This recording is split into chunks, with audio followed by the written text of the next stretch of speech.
Mitered corners. Those are the things that make the difference on your finished quilt. Nice, sharp, crisp corners. I'm putting the binding on a quilt right now, and I'm coming to the end, and I want that beautiful turn.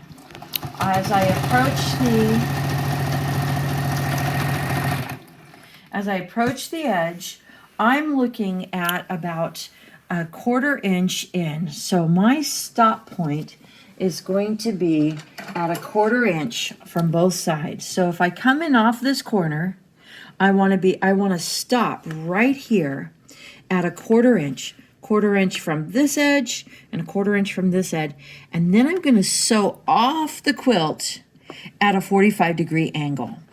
And that's very important when you're doing the corner so that you can turn it correctly. So here I go. I'm going to go sew right up to my 1/4 inch mark, and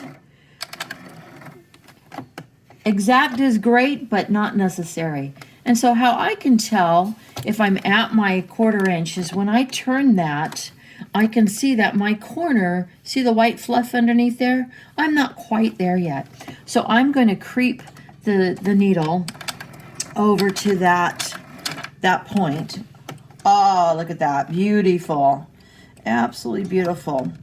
And then I'm going to sew right off that corner. Beautiful. Cut my thread. And it's good because it kind of gives your hands a break and a stop point. So now, to make the mitered corner, I have my binding going this way. I'm going to fold at a 90-degree angle right along my stitch. So see how that gives me a beautiful 45-degree? And then I'm going to fold this right back over. So let's sew this down and take a look. I want this right perfect on the edge. So see how I have everything squared? Lovely. I'm going to, actually I want to use a jump, and I don't have a jump, so I won't use a jump. So I'm going right up the 1/2 inch mark again because I'm sewing my binding at the 1/2 inch. Do a little back stitch so that it holds nice and tight.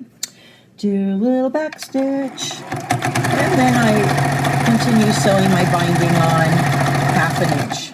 Okay, now let's take a look at what that looks like.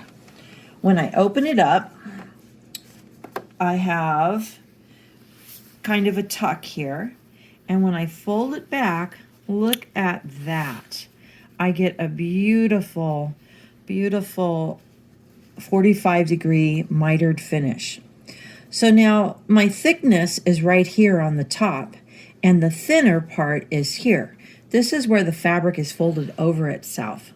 So when I get ready to sew the back of this, I'm going to fold my thin part here.